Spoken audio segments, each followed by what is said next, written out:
में बता रहा हूँ उसी संदर्भ में आगे। छेंद्र धुंशी छिमर धुंगरा जुर दिक्पा जेपा निकर धुंगरा जुर दाकी दिक्पा झेझे धुंगरा जुर न्यंद्रो सोंगने लगपर धुंगरा जुर बोलते हैं। पापी व्यक्ति जो होता है, जो पाप करता है, जो पापी होता है, गलत कर्म करता है, मन से पहले सोचता है, फिर शरीर से करता है, फिर वाणी से बोलता है।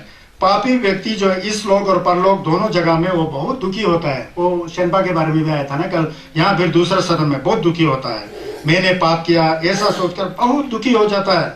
उसके परिणाम से उसके डेबू के तौर पर पाप करने के बाद दुर्गति को प्राप्त हो जाता है, मतलब बहुत अधिक दुखी होता है। इस जन्म में तो दुखी होता ही होता है, दूसरे जन्म में भी बहुत ज्यादा दुखी हो जाता होता है। इसलिए पाप का कर्म कम से कम नहीं करना चाहिए।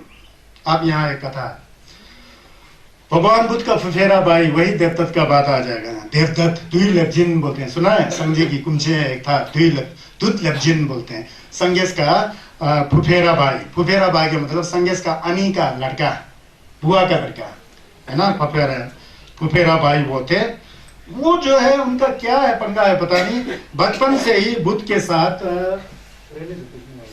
नीचे बैठे, बचपन से जो है बुद्ध का उनका दुश्मनी था। आपने देखा होगा जब सिद्धार्थ राजकुमार बचपन में थे तो सिद्धार्थ राजकुमार ग्यालसे तोंडुप बोलते हैं, संगे चुमदेंदे जब छोटे थे ना, ग्यालसे तोंडुप बचपन से बहुत कोमल नरम निंजे चेन कठिन चेन थुकजे चेन ऐसा थे। संगे चुमदेंदे कुछुमदुई कबला जब वो बिल्कुल छोटे थे ना ऐसा थे। उनको आपने देखा होगा, अगर बुद्ध लीला के बारे में पढ़ते हो तो बचपन से वो बगीचा में बैठते थे, घूम लगा के बैठते थे। शुद्धोधन को बड़ा दुख हो जाता था, ये तो राजा नहीं बन पाएगा, ये तो घर बार छोड़ के बैठे, ऐसा एक स्टोरी आता ना, ऐसे थे। तो बचपन से ही देवदत्त के साथ द्विलब्जन के साथ संगेश का दुश्मन था, पता है दुश्मन था। आपने देखा होगा एक बार वो तो खेलते खेलते कहीं थे, सिद्धार्थ जी क्या कहते हैं, सिद्धार्थ जब संगे चुमदिंदे छोटे थे तो बगीचा में बैठ करके घूमने करते थे। लेकिन देवदत्त जो है बहुत छोटे से कुटिल उसका था, झगड़ा करता था, खेल कूद में हमेशा झगड़ा करता। आपने बच्चों को देखा होगा, 3-4 बच्चों में कई बच्चे बड़ा शालीन था, कई दुष्ट होता है ना, बचपन से बुरा हाल करके वो संस्कार बना होता है ना, वैसे ही था। वो उपटान करते रहता था। एक दिन बगीचा में बैठे थे सिद्धार्थ गौतम जी, तो हंस उड़ रहे थे आकाश में, एक हंस को तीर मार के नीचे गिराया। मैडम लोग को पता होगा, अगर बुद्ध का होते सबको पता होगा, छोटे से बहुत निंजे वाले थे। तो बाद में वो जो हंस जो गिर करके जहाँ सिद्धार्थ जी गम लगा रहे थे वहां गिर के आ गया। उन्होंने उसको उठाया, उसके अंदर तीर चुभा था, तीर को निकाला, फिर उन्होंने अपने छाती से चिपका के रखा था संगे चुमदेंदे ने उस हंस को। उतने में एक आदमी जाड़ी से दौड़ के आ रहा है, हूँ हाँ करके आ रहा है। बाद में तो कहता अपना आने का लड़का भाई फुफेरा भाई आ रहा है, तो देवदत्त था वो। देवदत्त कहता है ये हंस मेरा है, मुझे दे दे। सिद्धार्थ बोलता है संगे चुमदेंदे को, ये तेरा कैसा हुआ रे, ये तो मेरे पास है, मेरे गोद में कैसा? नहीं, मैंने इसको तीर मारा, ये मेरा है, क्योंकि मैंने इसको मारा, मेरा है। फिर सिद्धार्थ कहते हैं ये तेरा नहीं है, अगर ये मर जाता तो तेरा हो गया, इसका अभी जान बचा हुआ है, इसको मैं बचा रहा हूँ। मारने वाले से ज्यादा बचाने वालों का हक ज्यादा होता है बोलते हैं। झगड़ा होता है, झगड़ा होता है, झगड़ा होता है, झगड़ा होता है, राजमहल में चला जाता है, झगड़ा नहीं देता है, सिद्धार्थ नहीं देते हैं। फिर वहां राजमहल में शुद्धोधन होते, उनके आमत्ते मंत्री थे, सब लोग थे। तो उन्होंने कहा कि राजा हंसते हैं, हाँ मारने वालों से बचाने वालों का हक ज्यादा होता है, इसलिए सिद्धार्थ का हक बनता है बोल के राजा ने कहा। फिर इस पर ज्यादा खुश नहीं हुआ, देवदत्त को बड़ा अजीब लगा, क्या बोल रहा है, ऐसा नहीं। फिर मंत्री ने पहचान लिया कि ये ऐसा कर रहा है, फिर ऐसा सोच रहा है, ऐसा सोचा। फिर राजा के कान में कुछ बोलता है कि ये जो है ये खुश नहीं है देवदत्त, इसके लिए दूसरा फैसला देना पड़ेगा। फिर मंत्री ने सिखाया क्या करना है। फिर क्या कहा, उस हंस को बताया कि उस तरफ देवदत्त है, इस तरफ संगेश है, कुछ उंगली तब से सिद्धार्थ हैं। अभी संगेश का लीला नहीं किया है, बचपन में थे, यहाँ है। तो सारे और मंत्रियां बैठे थे। कहा कि राजा ने ठीक है, अभी तुम नहीं मान रहे हो, इस हंस को बीचों बीच छोड़ा जाए, ये हंस जिस तरफ जाए ये उसी का हो जाएगा। फिर हंस को बीच में रखा, सब मंत्री लोग बैठे, राजा बैठे। हंस तीर चुभा था ना, थोड़ा चल नहीं पाता था, यहाँ से खून निकल रहा था।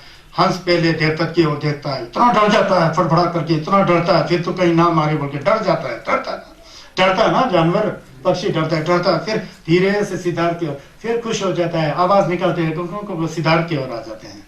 फिर सिद्धार्थ के पास आया तो सिद्धार्थ को मिल जाता है हंस। बचपन में ही ऐसा चलता था इन दोनों का, समझ गया ना, पूरा जन्म में तो क्या चलता था। कुल मिला के द्विलब्जिन जो देवदत्त जी थे, संगेश का फुफेरा भाई था, अनेक का लड़का था। तो एक बार संगे चुमदिंदे संगेश होने के बाद 2 साल के बाद कपिल वस्तु में गए। कपिल वस्तु सिर के ढोंचर होते हैं, जहां महाराज शुद्धोधन जी का राजमहल था, जिस महल में संगे चुमदेंडे 29 साल तक रहे थे, वहां गए। वहां जाने पर राजा बहुत खुश हो गए, मेरा बेटा वापस आ गया। यशोधरा को तो पता था कि मेरा पति जो है महान है, वो अगर इतना बड़ा संत हो जाता तो मैं कोई दिक्कत नहीं बोलती। खंडोमा बहुत अच्छी थी, तो वो भी जम्मू जैसा बन के बैठी थी। यशोधरा डब्बन माँ बोलते हैं। उनका एक छोटा लड़का भी था, उनका नाम से ढाचन सिंह राहुल, बाद में ढाचुम्बा हो गए, ढावा बन गए, बनते हो गए। संगेश जी के एक ही पुत्र थे। तो फिर वहां जाता तो गए थे। जाने पर फिर वहां पर सीधा घर नहीं जाके डोंगचर के अंदर जाके सोमजुम लेने गए थे। राजा को बहुत तकलीफ होता है, दिक्कत होता है। फिर राजा बोलता है तुम राजा के पुत्र होते हुए महल में नहीं। मैं कहाँ राजा का पुत्र हूँ, मैं राजा का पुत्र नहीं हूँ, मैं तो एक बुद्ध हूँ। जैसा बोला, मैं तो बुद्ध हूँ, मेरा तो सब प्राणी मेरे माँ बाप हैं, सब प्राणी मेरे बच्चे हैं बोलते हैं। और राजा को कहाँ समझ आएगा, अभी भी वो अपना बेटा समझ के बैठा है ना। उसी तरह हमको भी कभी हमारे परिवार वाले अपना भाई बंधु समझ के बैठे हैं ना। मैं अपना भाइयों का भाई बंधु हूँ, लेकिन मेरा अपना सिद्धांत है, सबको मैं अपना भाई बंधु मान के चलने का ये कोशिश करता हूँ। तो हमेशा बोलता हूँ भाई बंधुओं को, ठीक है मैं आप भाई बंधु हैं, हम इस जन्म में साथ आए हैं, लेकिन जो है हमारा व्यवहार अलग है। यह है जब हम लोग धर्म की बात करते हैं तो वहाँ हस्तक्षेप मत किया करो। यहाँ परिवारवाद नहीं चलता है, क्योंकि ये छस का माहौल है। छस का माहौल में छसपा जैसा बन के बैठना पड़ता है। कहाँ घर बार लेके चले हुए हैं, घर बार से थक कर तो हम भाग करके चंपो बन गए ना। उसको हमको कहाँ फंसा रहे हैं। लेकिन वो भी सच्चे हैं, जन्मा उस घर में तो वो अपने भाई बंधु समझते हैं। हमारे भाई बंधु इस जन्म के क्यों नहीं है ना, लेकिन विचारधारा यह है जब छस का बात है तो ऐसे ही वहाँ मैं संघर्ष का कंपेयर नहीं कर सकता हूँ। मैं तो एक मामूली एक गवाह हूँ, आचार्य हूँ, इतना कहाँ संघर्ष कहाँ मैं, तो जमीन आसमान का ये एक अनुभव आ गया तो मैं आप लोग को बता दिया। तो वहाँ उनको समझ में नहीं आ रहा है राजा को, वो अभी तक अपना बेटा समझ के बैठा। बल्कि यशोधरा खंडोमा जो सोचती है ये तो बुद्ध है भाई, मेरे पति नहीं है, ये दुनिया के गुरु हैं, मैं भाग्यशाली हूं, मेरा पति दुनिया के गुरु बन गए। वो उल्टा संसारिक वाला प्रपंच यशोधरा में नहीं थी, वो समझ। ये एक मैंने बीच में ऐसे लाया, असली बात देवतत्व वाला बात आता था। जब भगवान बुद्ध जी वहां से चलाए तो अपने बेटे को भिक्षु बना दिया, ढाचन सिंह को। और नंद वाला कल आपको स्टोरी सुनाया, अपनी पत्नी के प्रति कितना थी, क्या हो गया, बाद में अच्छा हो गया ना। तो उसके बाद जो है, उसके बाद संगे चुंदन देश वहां से चल करके सामने कोई एक बगीचा था, अम्ब लट्ठी का बोल के कुछ ऐसा आता है पाल में, वहां बगीचा में बैठे हुए थे। वहां बैठ के फिर वहां बैठे तो यहाँ फिर उनके भाई बंधु लोगों के मन में वो आया कि हम लोग को भी भिक्षु बनना है, ये संसार क्या कुछ भी नहीं है, एक दिन मर के जाना है, बुढ़ापे होना है, बीमार होना है, क्या है कुछ भी नहीं है, ये तो सब उनके अंदर संघर्ष ने छोड़ दिया था ना, वहाँ धर्म का प्रवचन किया था, इसलिए उनका मन परिवर्तन हो गया। तो उनमें से कौन थे? आनंद थे, भृगु थे, किम्बिल थे, और अनिरुद्ध थे, और देवदत्त था, और एक उपाली नाई था। उपाली नाई थे, लेकिन जा करके वो बहुत बड़े अरहत हो गए थे, उस समय नाई था। तो इसके बीच में बहुत ज्यादा स्टोरी आता है, मैं नहीं बोल सकता क्योंकि समय बहुत कम हो जाता है ना। तो ये सब बन गए, तो उसमें देवदत्त भी बनने का है, पता नहीं क्या बदला लेने के लिए वहां पहुंच गया। फिर वो भी ढावा बन के पहुंच गया, ढावा बन गया, जन्म बन गया, संघर्ष का चेला बन गया देवदत्त। ये लोग 6 भिक्षु बन गए। दूसरा भिक्षु लोग सब एक से एक धुरंधर हो गए, उन्होंने परियत्ति किया, है ना जी। फिर उसके बाद पटिपत्ति का अभ्यास किया, पटिवेदन तक पहुंच गया, ऐसा हो गया। परियत्ति क्या होता है? छस को सुना अच्छी तरह से, उसका चिंतन किया, उसको मन में थे सम गोम सुम बोलते हैं, छेल थे देनी सम देनी गोम जब, ये सब किया। उनमें आनंद हो गए, किम्बिल हो गए, भृगु हो गए, अनिरुद्ध हो गए, ये सब बहुत अच्छे, एक बद्दी बोल के थे हो गए, वो सब बहुत अच्छा चरित्रवान हो गया। लेकिन देवदत्त वैसा का वैसा सिर्फ नब्जा पहना हुआ है, सिर्फ चीव्र पहना हुआ है। चीव्र बोलते हैं इसको, नब्जा को क्या बोलते हैं? पाली में चीव्र बोलते हैं, चीव्र। और हमारे यहाँ छुगे बोलते हैं, शंतब बोलते हैं, जैन बोलते हैं। सिर्फ वो पहना हुआ है, मन में कुछ भी उसका वो नहीं है, ना शील का पालन करता है, थोड़ा ध्यान लगाता है, ध्यान करके थोड़ा रिद्धि सिद्धि उसको प्राप्त हो जाता है, मतलब थोड़ा चमत्कार वगैरह उसको आता है। गम लगाने से भी चमत्कारिक हो जाता है आदमी, समझ गया? सिर्फ गम लगाने से, विपश्यना के बगैर मन को एकाग्र करने से भी आप में रिद्धि सिद्धियां आ जाती है थोड़ी, वो बहुत छोटी चीजें हैं संगे चुनने के नजर में, ऐसा होता है। फिर एक बार कहते हैं कि कहीं पर एक जहां पर बैठते थे संगे शक्य मुनि बैठते थे, गुम्फा में बैठते थे, हजारों भिक्षु होते थे, उनमें कुंगाओ होते थे, संगन होते थे, किम्बिल होते थे, मंगा होते थे, न्यवरखर होते थे, ये 6 में नाम बताया जाता है। उसको पाली भाषा में आनंद, भृगु, बद्य, किम्बिल, अनिरुद्ध, लेजिन बैठते थे, देवदत्त, ये सब बैठते थे। जो भी जिंदा लोग आते थे बाहर से ऐसा बोलते थे, पहले संगे शिकत हुआ कहाँ है, फिर उनको कुछ फुलशी करना, उनको कुछ भेंट करना, फल वस्त्र जो भी, फिर उसके बाद आनंद कहाँ है, कुंगाओ कहाँ है, उनको फुलशी करना, सब लोग, अनिरुद्ध कहाँ है, शरीपुत्र कहाँ है, माँ मुदगलियान कहाँ है, मुंगलजीपू कहाँ है, शरीफू कहाँ है, अनिरुद्ध कहाँ है, संगदेन कहाँ है, बदिये, ऐसा देवदत्त को कोई पूछता नहीं था। वो अंदर में पूरा जलता था। वो देखो ये सब जो भी आता है, मेरे को तो किनारे कर दिया इन लोगों ने, कोई पूछ नहीं रहा है। आनंद को पूछ रहे हैं, अनिरुद्ध को पूछ रहे हैं, भृगु को पूछ रहे हैं, बद्दी को पूछ रहे हैं, उपाली को पूछ रहे हैं, शारीपुत्र को पूछ रहे हैं, महामुदगलियान को पूछ रहे हैं, महाकश्यप को पूछ रहे हैं। ये संगस के चेले लोग थे ना, शिष्य लोग। चेले करने से थोड़ा शब्द अजीब बनता है, शिष्य थे, उनके अनुयायी थे, बहुत पहुंचे हुए थे, सब साधना में, विपश्यना में सब पहुंचे। देवता कुछ नहीं करता था, उसका कर्म ही ऐसा था, लोग भी उसको किनारे करने लग पड़े। किनारे अच्छा नहीं, देखने में बड़ा सुंदर, सबसे सुंदर लामा, लामा क्या, लामा का है, हमारे दिमाग में तो लामा ही गुस्सा होता है ना, तो फिर लामा मतलब गुरु बनते, ऐसा देखने में बहुत सुंदर, लेकिन उसको कोई पूछ नहीं, ना उसको फल देने वाला, कपड़े देने वाला, धोए देने वाला, संगम देने वाला कोई नहीं है। वो अंदर से जल रहा है, जल रहा है, जल रहा है। इस व्यक्ति ने, इस देवदत्त ने संगे चंदेन दे को 3 बार जान से मरने का कोशिश किया। संगस को अपना अने का बेटे ने, अनेपन का बेटे फुफेरे भाई ने 3 बार मारने का कोशिश किया। जल गया ना, जल गया। सबसे पहले उसने क्या किया, जल गया, उसे जलता था ना अंदर से, कुटिलता था, जलता था। सबसे पहले क्या किया, संगे चंदेन दे तथागत सम्यक संबुद्ध, संगे चंदेन दे का सबसे पहले राजा अनुयायी राजा बिंबसार जी थे, मगध के राजा बिंबसार, मगध आगे क्या सुचिन बिंबो बोलते हैं, बिंबसार जी उनके सबसे पहले अनुयायी थे। उनकी रानी भी संगस के अनुयायी थी, तो दोनों संगस का बहुत सेवा करता था। संगस का चेला, संगस का जिंदा। और सामने एक बांस का जो बगीचा था, जाक अलंतक होमिसल बुगेज तोमंग बिगड़ी में आता है, वो बगीचा संगस को दान में दे दिया, आप यहाँ पर बैठिए भिक्षु संघ के साथ। ऐसा महान धानी और बहुत ही संगस के प्रति दत्ता रखने वाला, श्रद्धा आस्था रखने वाला सबसे पहले भारत का राजा वो थे, बिंबसार जी थे। आप इतिहास पढ़ोगे तो मगध डायनेस्टी को पढ़िए, मगध के डायनेस्टी को पढ़िए तो वहां दिखाई देगा। तो बिंबसार जी थे।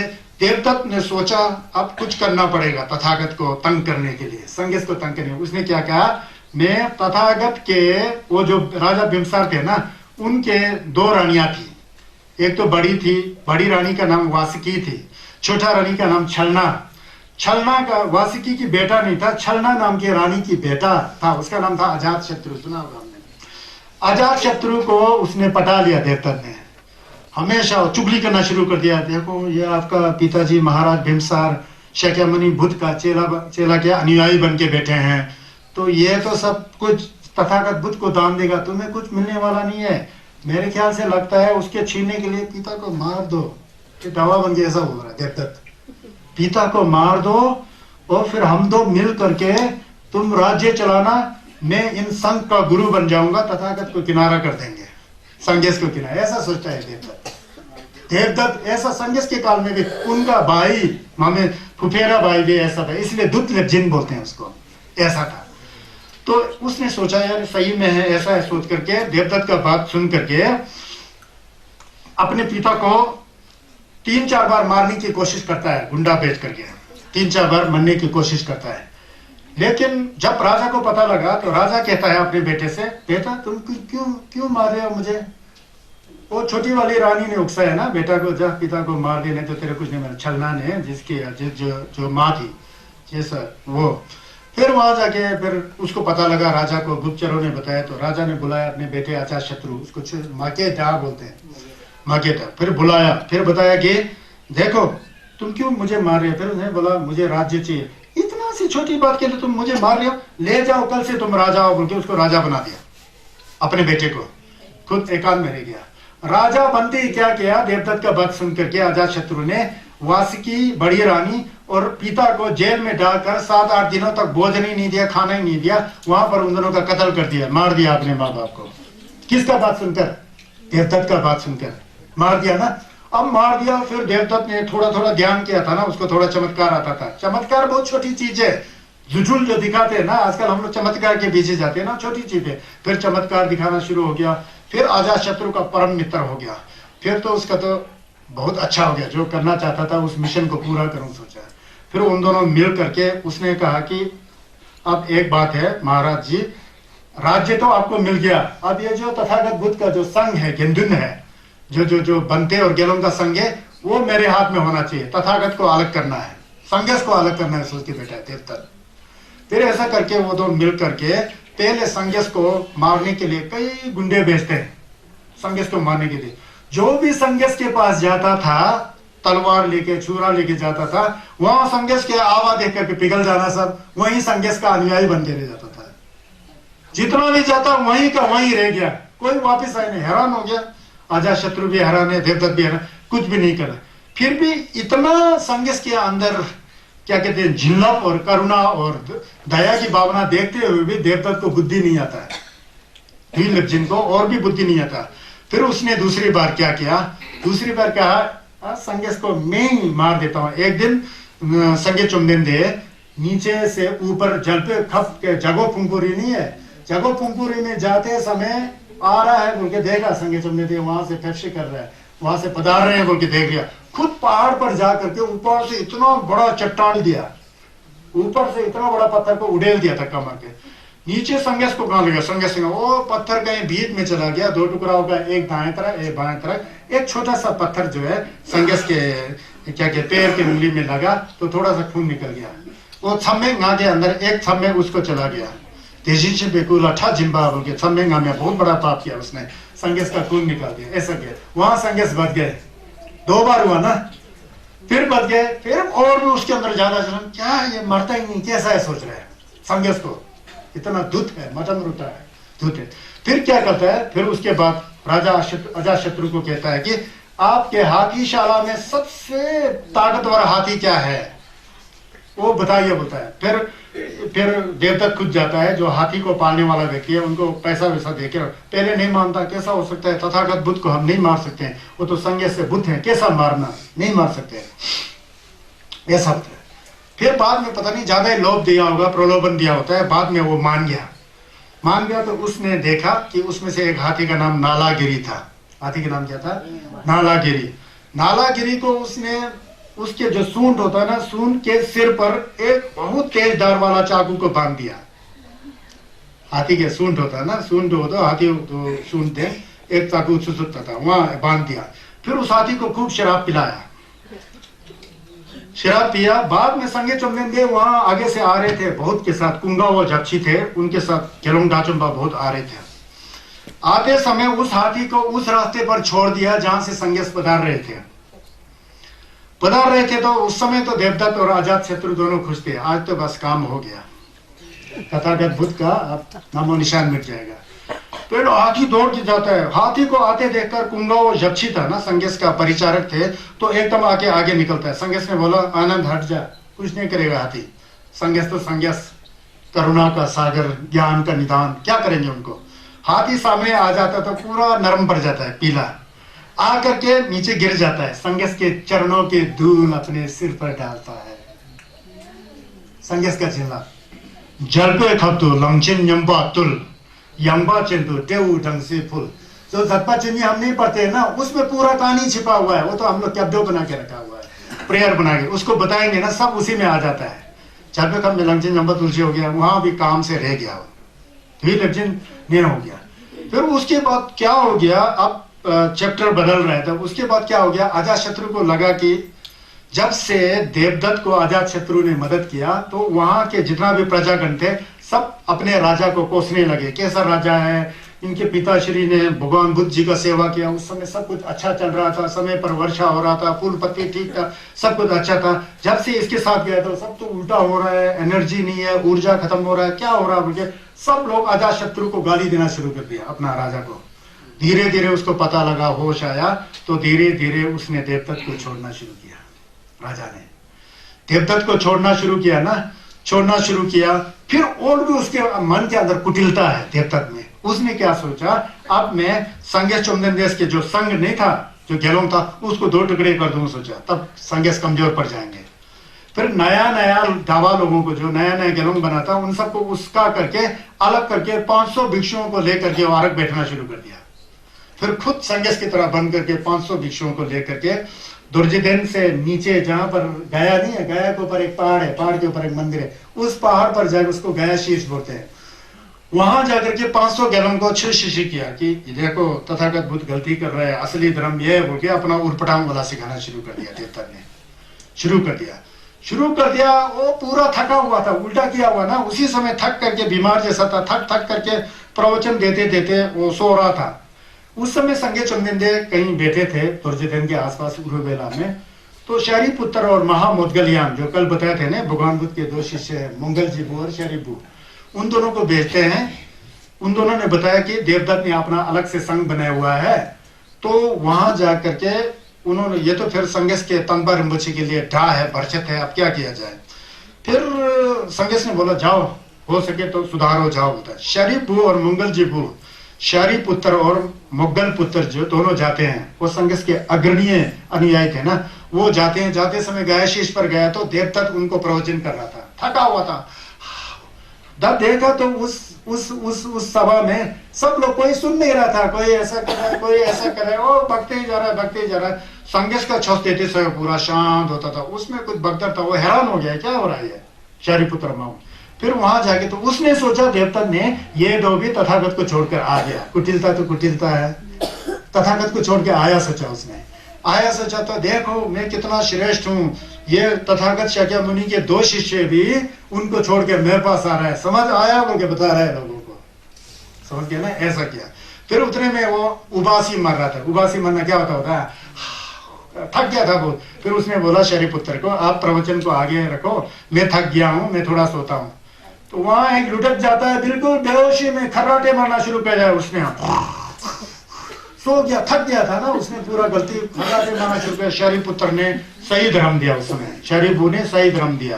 प्रज्ञा ये, शील ये होता है, समाधि ये होता है, प्रज्ञा ये होता है, बुद्ध अमृतवाणी ये होता है। आप लोग सब भटके हुए हैं, सबको पता लगा नया भिक्षुओं को ये है, ये तो हम गलत रास्ते पर गए। उनको लेकर सब उठ करके जा रहे थे, सब ले गया 500 को वापस। उसका दोस्त, देवदत्त का दोस्त, उसका नाम कोकालित है। कोकालित को बहुत अजीब लगा, वो उठाने लगा देवदत्त को, वो उठ ही नहीं रहा है, खर्राटे मार के इतना गहरा नींद में चला गया। देवदत्त नहीं उठ रहा है, इतना गहरा। फिर उसने जोर से अपना जो घुटना, मूर्ख कहेगा तूने मुझे उल्लू बनाया और ये तो सब चला गया, हम दो अकेला। जोर से पैर से मारा बोलता है, यहाँ छाती में खून से उल्टी हो रहा था बोलता है उसका, और फिर उठ तो गया बोलता है। उतने में सब है ही नहीं है, अकेला 3-4 लोग पड़ गए, सब चला गया वहां, चला गया। तो उसके बाद संगेस का तन पर मुझे फैल जाता है सूरज की किरण की तरह, ज्यादा अच्छा हो जाता है। कौन संगेस का ढा कर सकता है, कोई नहीं कर सकता है ना। फिर वो अकेला हर एक समय बीमार रहना, उसने लात मार दिया ना जो जोर से, तो खून का उल्टी हो रहा है, तब से बीमार पड़ा, बिल्कुल कंगाल कमजोर हो गया, पूरा रोग लग करके। अब अंतिम क्षण में क्या सोचता है वो, बुद्ध करुणा के सागर हैं, ज्ञान के सागर हैं, वो डरपा कुछ नहीं रखा, पूरा जिंदगी भर संगेस को पूरा ढा करके रखा। अब सोचता है संगेस का दर्शन करके मरूं, सोच रहे मरते समय वाला, पूरा जिंदगी भर संगेस का ढा किया, संगेस का दर्शन करके वो करूं। फिर चाहते संगेस कहाँ थे उस समय, नैयत में थे, शरावस्ती में थे। अब वहां से फिर ले गया कई महीने संगेस के।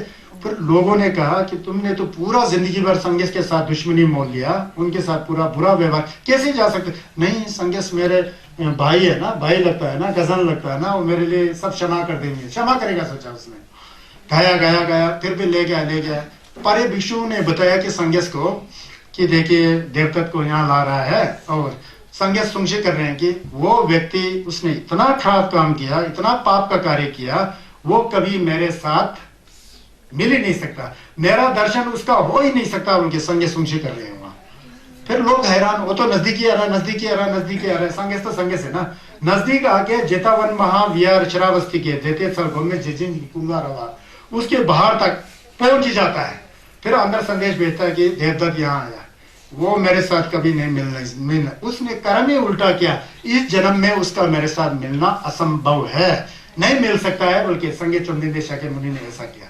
हुआ क्या पता है, जब वो गोम्बे जिजिन के कुंगारावा श्रावस्ती में पहुंचे तो वहां बाहर एक तालाब है, उसको पुष्करणी झील कहते हैं। आज भी थोड़ा सा दर्शन के लिए बचा हुआ है, श्रीलंका गेस्ट हाउस के पीछे छोटा सा नीचे जाएंगे तो वहां बचा हुआ है। वहां अब दूसरे लोग थक गए, चक्के लाते थे ना चरपाई पर, इतना दूर से सब थक गए, उसको वहां छोड़ करके खुद लोग स्नान करने गए। तिब्बत के लोग ना स्नान करने गए तो उतने में वो भी थक गया था, वो भी उठ करके चरपाई से नीचे आया, फिर खुद भी तालाब में घुस गया। क्या हुआ तालाब में, वो डूबने लगा, अंदर धंसने लगा। पहले पैर तक गया, फिर घुटने तक गया, फिर कमर तक गया, फिर छाती तक घुस गया। घुस करके उसी में धंस करके वो मर गया, संगीत का दर्शन नहीं कर दिया। इसलिए वहां से घुस करके नीचे गिरा तो कहते हैं कि वहां से वो सीधा ही अवेची नाम के नरक में जाकर के वहां पर उसने बहुत ज्यादा भोगा बोलते हैं, कष्ट को भोगा, दुख को भोगा। नलवा नरमे की नलवा लूंसों वहां जाके खत्म हो गया। पता है ना, ये कथा इसमें छुपा हुआ है। इसलिए मैंने क्या बोला था, पापी व्यक्ति जो है इस लोक और परलोक दोनों जगह में संताप को करता है। इस लोक में तो बहुत तड़पता है, पाप होता है, और यहाँ से गिरने के बाद भी सीधा नरक में जाता है। देवदत्त ऐसे थे। संगे चुमदेन देश का भाई जो अने का लड़का था वो ऐसा था। इसलिए हम लोग भी कभी कभी देखिए, ये सच्चाई बात है, कभी कभी घर में कैसे होता है पता लगा ना, कोई बदला लेने के लिए आ रहा होता है, मैंने बोला ना कभी, है ना, किसी का उम्र कम होता है, उम्र बिताने के लिए आता है, फिर अकाल मृत्यु होता है, कोई बदला लेने के आता है। कोई अच्छा गेवा डुबशी किया होगा तो पूर्व जन्म में अच्छा गेवा डुबशी किया हो तो गरीब खानदान बेशक भी हो तो सब परिवार में बहुत ममता, पिता को पिता मानने वाला, माता को माता मानने वाला, बेटा को बेटा मानने वाला, दादी को दादी मानने वाला, सास को सास मानने वाला, बहू को बहू, ऐसा एक समाज खुद सुधर करके खुद को ही पता लगता है, देखो कितना खुश हैं हम, उतना अमीर तो है नहीं है फिर भी हमारे घर में कितना सुख शांति है, ऐसा पता लगता है। आगू तो ये सब सोचना चाहिए ना। कहाँ आजकल तो थोड़ा सा पैसा वैसा आ गया तो घमंडी हो जाता है, अहंकारी हो जाता है। घमंडी करो या ना करो, धन दौलत के प्रति, जमीन के प्रति, घर के प्रति, किसी के प्रति घमंडी करो या ना करो, आखिर में तो खाली जाना पड़ेगा। कल धर्मशाला वाला बात क्या था ना, हमारा घर धर्मशाला है, उसमें हमारे बुजुर्ग सब धर्मशाला में जैसा गेस्ट हाउस होता है, अतिथिशाला होता है, उसमें बैठ करके चले जाते हैं ना, वैसा ही हम भी धर्मशाला में बैठे हैं, हम भी चले जाएंगे, हमारे बेटे बैठेंगे चले जाएंगे, पोतियां बैठेगा चले जाएगा। पोतियां हमेशा नहीं बैठता है, हम भी हमेशा नहीं बैठेंगे, जैसे हमारे पापा मम्मी हमेशा नहीं, हमारे दादा दादी नहीं बैठे थे, पापा मम्मी बैठा, उन लोग ने सोचा हमेशा हमेशा बैठना है, भूल हो गया चले गए तो सोचा यार तो कुछ नहीं है, कुछ नहीं है। जब मरते समय अंतिम सांस में आएगा तो कुछ फायदा नहीं है, जो कुछ उल्टा सीधा करना तो कर दिया होता है जिंदगी में, अब अंतिम सांस में क्या कर पाओगे, इसीलिए पहले से सतर्क रहना चाहिए। उसके पहले मैं एक छोड़ दिया था, छलांग मार दिया मैंने, फिर एक बार पीछे, एक ही बात है, आप लोग के पास किताब नहीं है ना, इसमें ये तो ऐसा हुआ था। अब कहते हैं कि दूसरा वाला क्या है,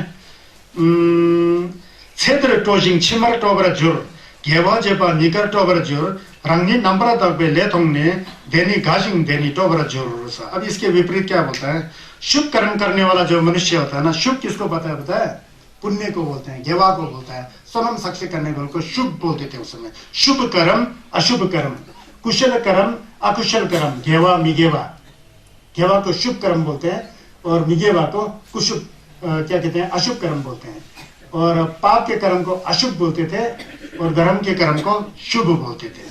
जो व्यक्ति जो शुभ कर्म करने वाला जो मनुष्य होता है और जगह जगह पर प्रसन्न होता है, चाहे गरीब हो अमीर हो राजा और रंग हो, फर्क नहीं करता है, उसने अंदर से जाना ना। हम लोग तो बहुत स्थूल है, मोटा मोटा समझ के बैठते हैं, अंदर गया ही नहीं तो कैसे समझोगे आप, अंदर जाना सीखा नहीं हम लोग ने, खाली बार बार से रुपया पैसा बहुत ज्यादा हो तो बहुत आराम है, बहुत खुशी है समझ के, उन पता ही नहीं कि रुपया पैसा जो है खत्म होने वाला है, ऐसा सोचने वाला है, संसार है ना। लेकिन शुभ और अशुभ कर्म मन का बात है, मन पवित्र हो तो जवान पवित्र, शरीर का कर्म भी पवित्र, मन अपवित्र हो तो जवान भी अपवित्र और क्या कहते हैं कर्म भी अपवित्र हो जाता है। तो यहाँ जो शुभ कर्म सेंद्र टोजिंग छिमर टोबर जो शुभ कर्म वाला होता है, छह दिलाएं टोवा के छिमालाएं टोवा के, इस जिंदगी में भी उसका शुभ शुभ हो जाता है, अगली जिंदगी में भी शुभ शुभ हो जाता है, सब यहाँ भी वह परलोक में भी वह हमेशा खुशी रहता है। अपने शुभ कार्य को देखकर वह प्रमुदित उल्लासित प्रमोदित होता है, बहुत खुशी हो जाता है, आनंद आ जाती है, प्रीति आ जाती है, प्रशस्ति आ जाती है, आनंद का लहर आ जाता है, शुभ शुभ होता है और परलोक में भी वो सुखी होता है। अब इसके बारे में एक में फिर यह कथा है, ये संगीत ने कहा दिया है, छस न्यायत में दिया है, न्यायत ज्यादा छस न्यायत में दिया है, क्योंकि संगे चुमदिन दे ने अपने काल में संगे चुमदिन दे कितना सम बैठते थे पता है? साल में सिर्फ 3 महीना या 4 महीना सम बैठते थे, वो भी छरवा आते समय। तो न्यायत जहां जगह है ना वहां 25 बार बैठे हैं, 25, फिर वहीं ज्यादा छस सुंशी किया है, ज्यादा न्यायत बोल के आते हैं। तो यहाँ कहते हैं कि श्रावस्ती जेतावन गोमे जी कुंगारा वहां था ना, वहां पर एक परिवार था, तो वो परिवार जो है क्या था, कैसा था? पूरा परिवार बहुत लंबा चौड़ा परिवार, चाचा ताया, एक गांव ही बन गया था उन परिवारों का। सब बहुत पुण्य करने वाले, अच्छे कर्म करने वाले, खासकर दान देने वाले।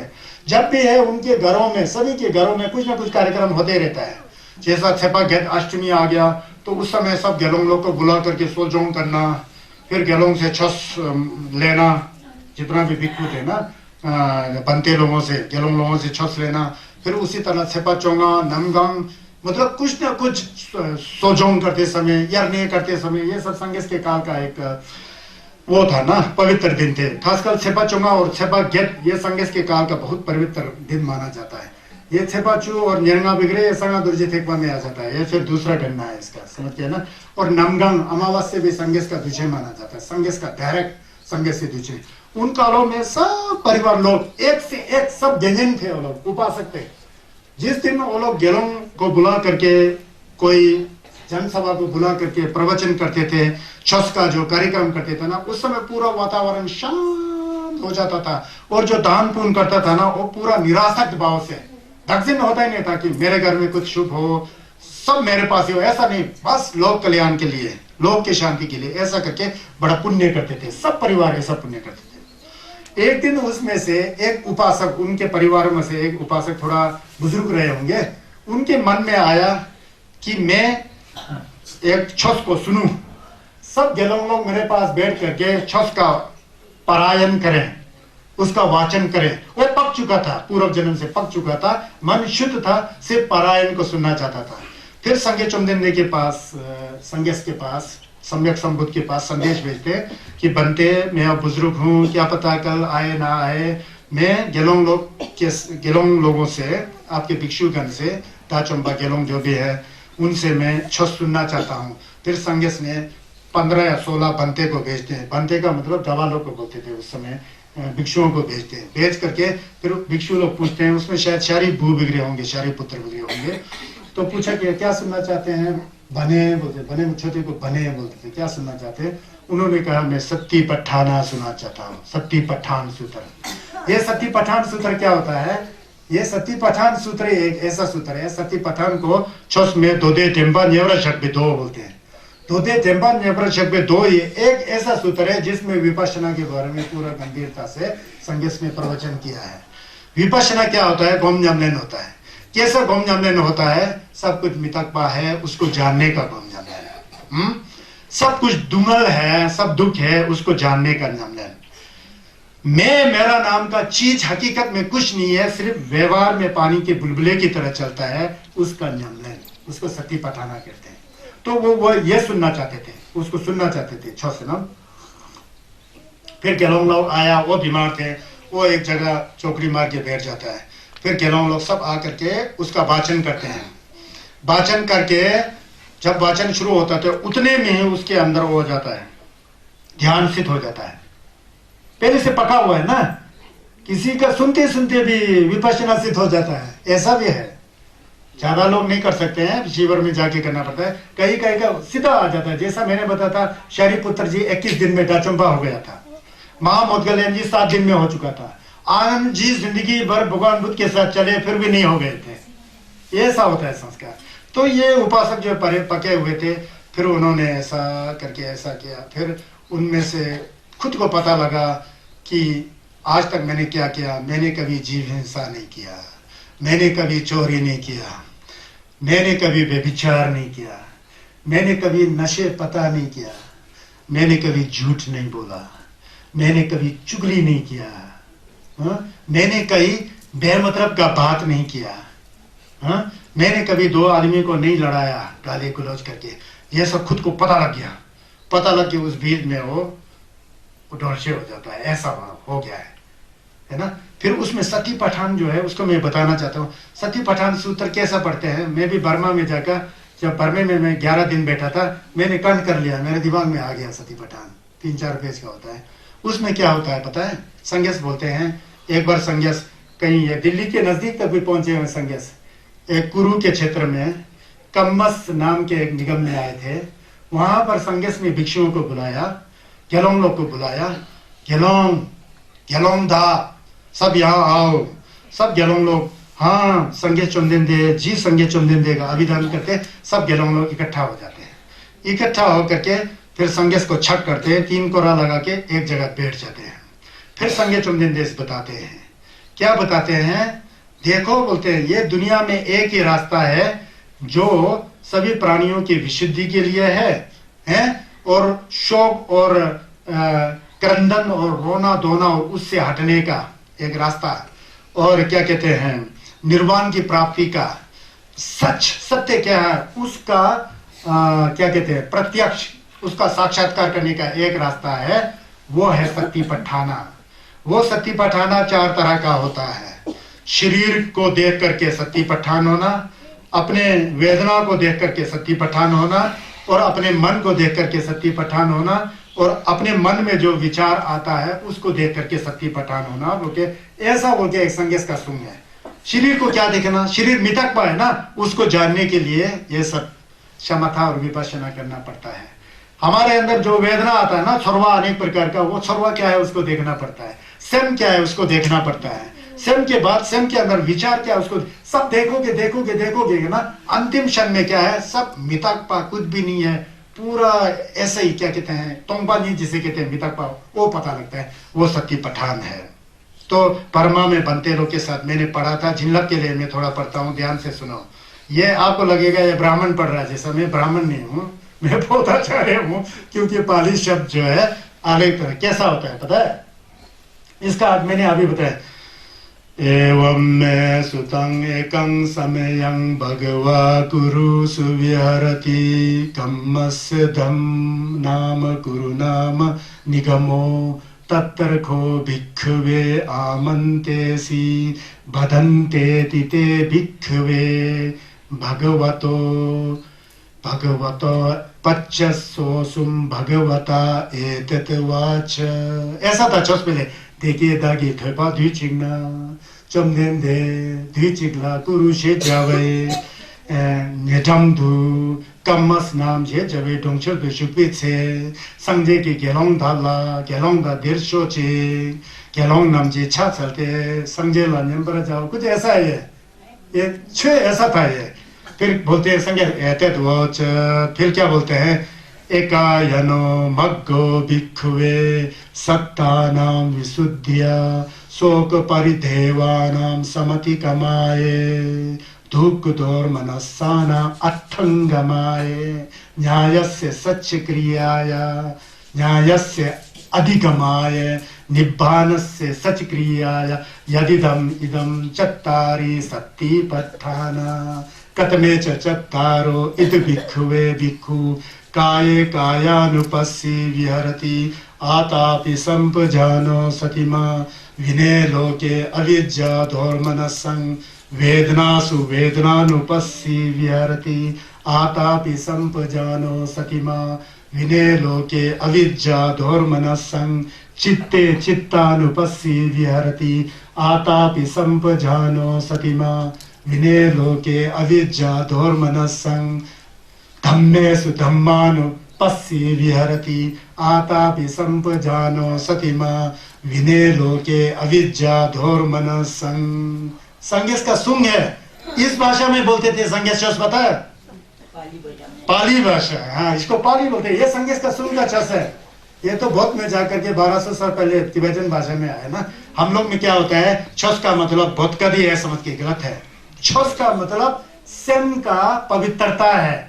ये तो भाषा है ना, भाषा ऐसा बोल सकते हैं हम। छस बोटी भाषा में आया, चाइनीज भाषा में आया, कोरियन भाषा में आया, जापानीज भाषा में आया। कहां से आया? संस्कृत और पाली भाषा से अनुवाद होकर के आया। संगीत चंदन देश भटका थोड़ी बोलते थे यार, क्या समझ गया ना? इसमें क्या बोला बताएं? शेरी ल्यूला ल्यू जिंदो तावरा जैसे, फरवाला फरवा जिंदो तावरा जैसे, सेमला सेम जिंदो तावरा जैसे, छेला छे जिंदो तावरा जैसे, घम झमलेन जेबे जे टेम्बादन शेजिन न्यामदु जेते, सेमला दोछादन जेदांग ने डालबरा जेबे न्यामबरा जोक जे, ऐसा है। आता भी संप्रजानो सतीमा, जब आप तपते हो तो संप्रजान और सती होना बहुत जरूरी है। जब आप तपते हो, मेडिटेशन करते हो, जागरूकता और हर एक क्षण अनित्यता का भाव होना जरूरी है, कहते हैं भगवान। घूम करते हैं ना, उस समय जागृत, मैं घूम कर रहा हूं पता लगना चाहिए, लेकिन घूम के प्रति जिम्मा नहीं। और हर एक क्षण क्या हो रहा है उसको पता लगना चाहिए, उसको पकड़ना नहीं हो, मितक का पता लग जाता है। आता भी संप्रजा विनय लोके अविद्या दौर मनस्संग बोलते हैं। हमारा शरीर जो है 3.5 फीट का होगा, ये काया, ये एक संसार है। संसार का मतलब बाहर नहीं समझना, हमारा शरीर है, बहुत बड़ा संसार है बोलते हैं भगवान। हमारा शरीर ये 3.5 फीट का जो शरीर है ना, इसमें क्या हो रहा है उसको जानो। विनय लोके, जब जान रहे होता है ना, अविद्या विनय लोके अविद्या दौर मनस्सम, उस समय सिर्फ जानो। अविद्या और दौर्मनस नहीं होना चाहिए। अविद्या क्या है? पकड़ना नहीं है, छोड़ना भी नहीं है, सिर्फ देखते रहना है क्या होता है। फिर देखो ना क्या होता है, पूरा शरीर में बदलाव है, कभी सिर दर्द हो रहा है, कभी खुजली हो रहा है, कभी पसीना बह रहा है, पूरा यहां से वहां तक एक नहीं रहता। कभी हमेशा पसीना थोड़ी रहता है, हमेशा ठंडा थोड़ी रहता है, बदलता है ना।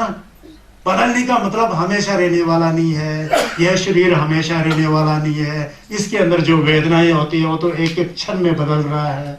ऐसा करते करते जब अंदर जाओगे ना, तो एक वेदना आएगा, वो एक जैसा पूरा पुल्लिक रोमांच हो जाएगा, पूरा झूम करके, उसको भी पकड़ना नहीं है, वो तो कुछ भी नहीं है। उससे आगे चले जाओ, आगे चले जाओ, आगे जाओ, त्वचा शेरंती मुख से हट जाओगे, हट जाओगे तो स्वयं के जो अंदर जो शुद्धता पवित्रता है वहां पहुंच जाओगे। वहां पहुंचेगा तो संसार और निर्वाण नाम की भी चीज नहीं है, वो शुद्ध शुद्ध है, पवित्र ही पवित्र है, वहां जाने का रास्ता है। तो ये पाठ किया था, उस उपासक के प्रति ये पाठ किया था ना, ये पाठ करके उस व्यक्ति का कल्याण हो गया। इसलिए यहाँ कहा जाता है कि शुभ करने वाला जो मनुष्य होता है, इस जन्म में भी आनंद होता है, अगले जन्म में भी आनंदित होता है, और हमेशा वो आनंद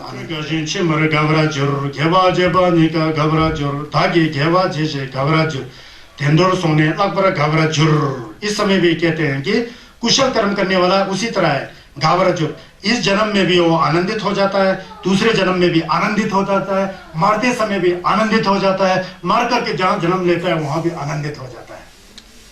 छेदर गाजिंग छिमर गावराजुर, जो गेवा करने वाले थे ना, छेदर गाजिंग, इस छे में भी खुशी हो जाता है, छिमर गावराजुर दूसरे छे में भी खुशी हो जाता है, गेवा जेपा निका गावराजुर दोनों जगह में गवा हो जाता है, खुश हो जाता है, आनंदित हो जाता है।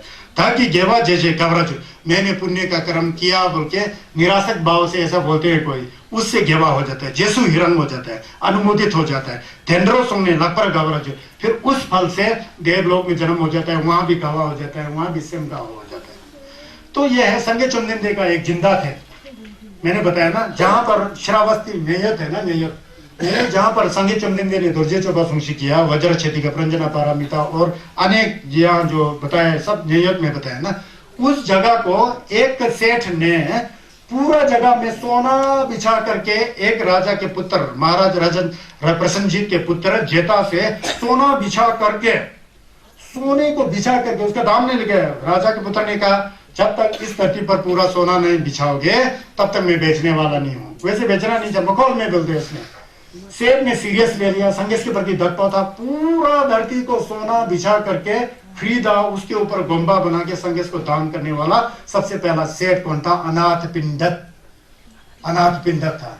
उसको अनाथ पिंडक गोमे जेजिन बोलते हैं, उसको छस में गोमे जेजिन, हिंदी में अनाथ पिंडक, अनाथों के नाथ। अनाथों को इतना भोजन देता था, इतना फैसिलिटी देता था। यह अनाथ आश्रम में दान करने की बुद्धि मेरे को इस स्टोरी से आ गया। हर कहीं से प्रेरणा मिलती है ना, तो यहां से आ गया। अनाथों के नाथ थे, जो भी आए, बौद्ध धर्म के अनुयायी तो थे ही थे, लेकिन उनके वहां पर हर एक दिन 10,000 लोग खाना खाते थे, गोमे जेजिन के। संघर्ष को तो इतना दान दिया, जो भी आओ सबके लिए खाना बंटारा, 10,000 लोग, खुद का अपना धन लगा के, किसी से डोनेशन लेने की जरूरत ही नहीं था, ऐसा मन वाला था। बाद में कंगाल हो जाता है, फिर भी खुशी है, क्योंकि उसको पता है कि दुनिया में क्या लेके जाना है। बाद में टाचंबा हो जाता है वो गृहस्थ आदमी। टाचंबा होने के लिए दवा आनी नहीं होना पड़ता है, मन शुद्ध होगा तो क्या कहते हैं, गृहस्थ आदमी भी टाचंबा आराध को प्राप्त कर लेता है। तो ये जो थे, इतना पुण्य किया इसने जीवन में। इनकी बेटी थी दो, एक का नाम सुमना था, एक का नाम सुभद्रा था। सुमना जो थी वो बहुत संगे चंदन का बहुत सेवा करती थी, क्योंकि अपने पिता का बात सुनकर हमेशा जेतावन में जाना, जेता मतलब राजकुमार से लिया ना, उसका नाम जेता था, घूमने चीजें वहां जाना, सुबह संगेश को फूल चढ़ाना, शुद्ध मन से पवित्र होना, वहां से फिर कर्म स्थान सिखाना। कर्म स्थान सिखाना वो मतलब आनापाना सती और विपश्यना सिखाना और धर्म का पर्यायन सिखाना। ऐसा करते करते वो क्या हो गई पता है, वो अनागमी तक पहुंच गई। वो सकृता आगमी, अनागमी मतलब काफी ऊपर पहुंच गया। अब लौट के नहीं आना है, एक बार दो बार संसार में जन्म लेना है, लेकिन दोषी करना निश्चित है। तो वहां पर आ गया। पिता एक स्टेप नीचे है, पिता का नमलन जो है एक स्टेप नीचे, बेटी का नमलन ऊपर आ गई। एक दिन संजय चंदन दे अपने खोरलोमा के साथ उनके घर में आए भोजन करने, भोजन खिलाए, खाए पिए सब हो गए। बाद में भोजन करने के बाद कुछ दिन के बाद बेटी बीमार हो गई और गुजर गई। सुमना गुजर गई। गुजर जाता है ना, छुपा भी गुजर जाता है, आम आदमी गुजर जाता है, और पूरब कर्म का जितना बैठना है उतना ही बैठता है, गुजरना निश्चित है। देहावसान हो गया, मृत्यु हो गया, गुजर गई। तो गुजरते समय उस बेटी ने अपने बाप को कहा, क्या मेरे छोटे भाई बोल के कहा पिता को। वो हैरान हो गया, मेरे बेटी इतना धार्मिक आदमी, कहीं इसका मेंटल खराब तो नहीं हो गया, मेंटलिटी से मेरे को छोटा भाई तो नहीं कह रहा है, मैं तो इसका बाप हूं, ये छोटा भाई कह रहा है, खुद बड़ी दीदी जैसा बन रही है छोटा भाई। फिर वो संदेह हो गया, संगेश के पास जाते हैं।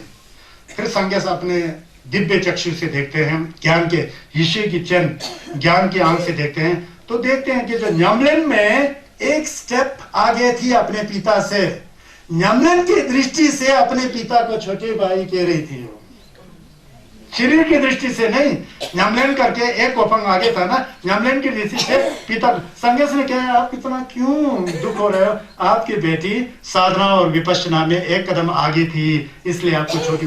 फिर बहुत खुशी होता है, भगवान धन्यवाद बोलते हैं, अनुवादन करता है, आंखों से आंसू छलक जाता है, इतना खुशी हो जाता है।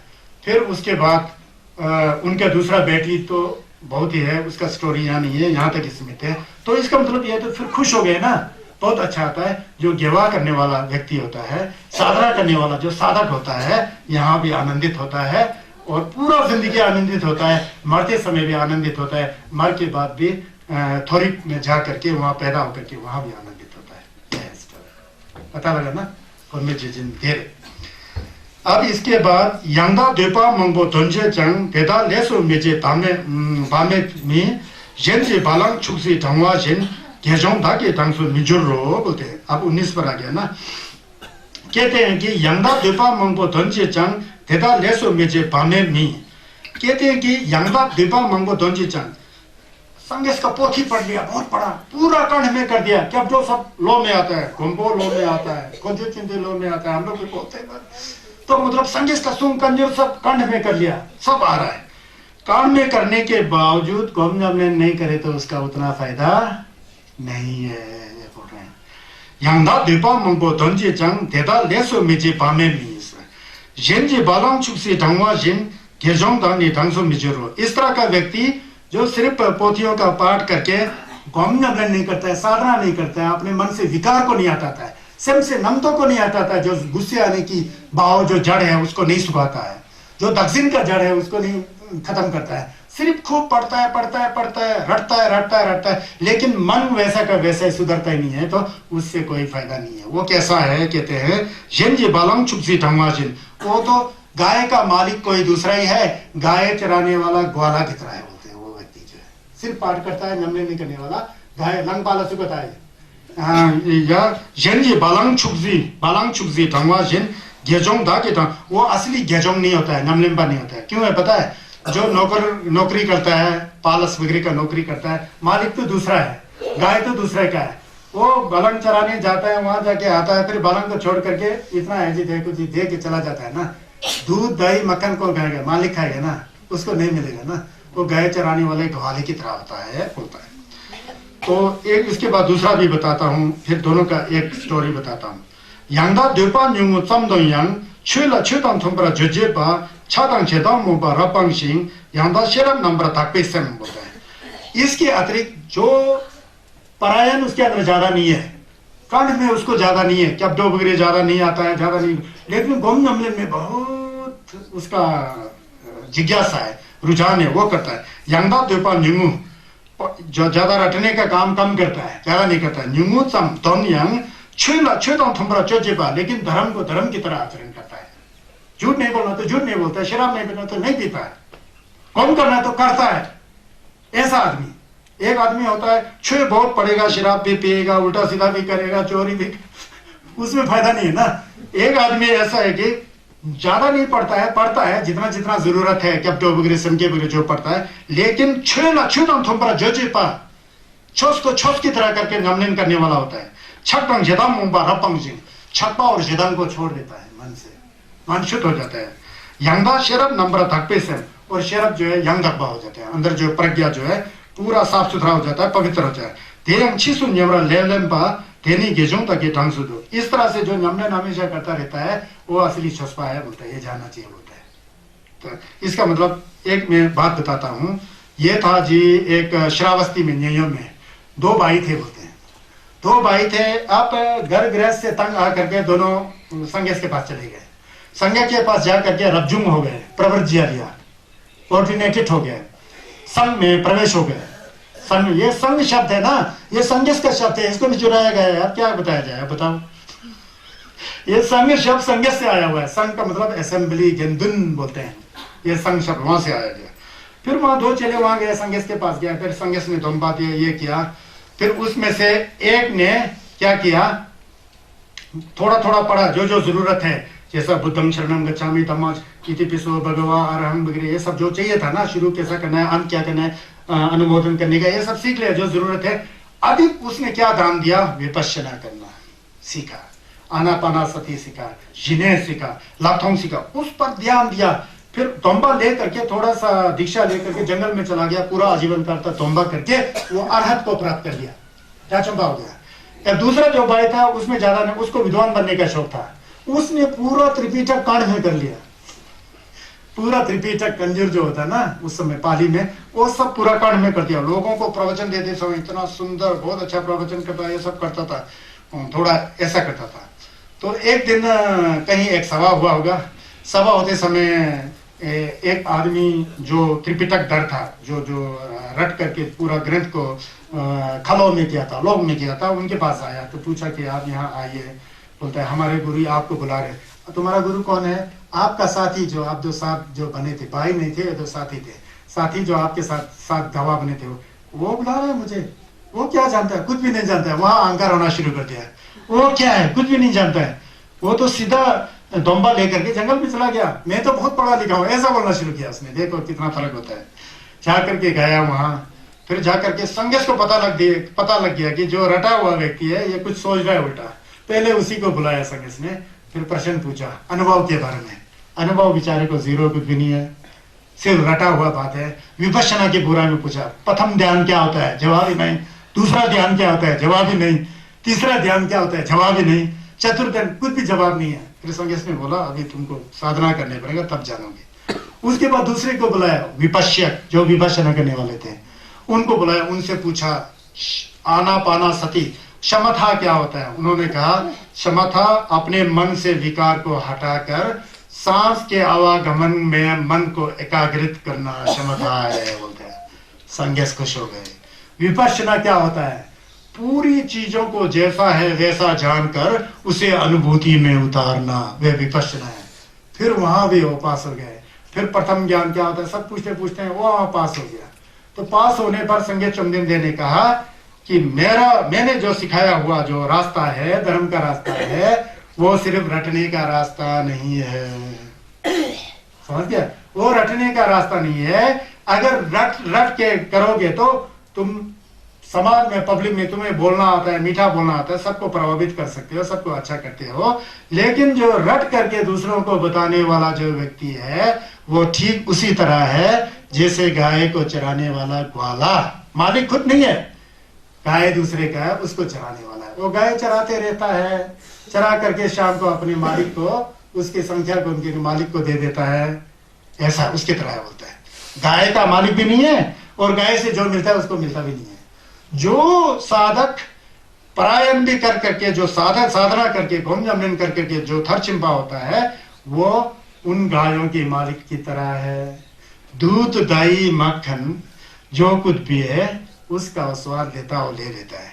मतलब रट करके छस का जो रस है वो आपको पता नहीं लगता, उसको नमलन करके आपको पता लगना है।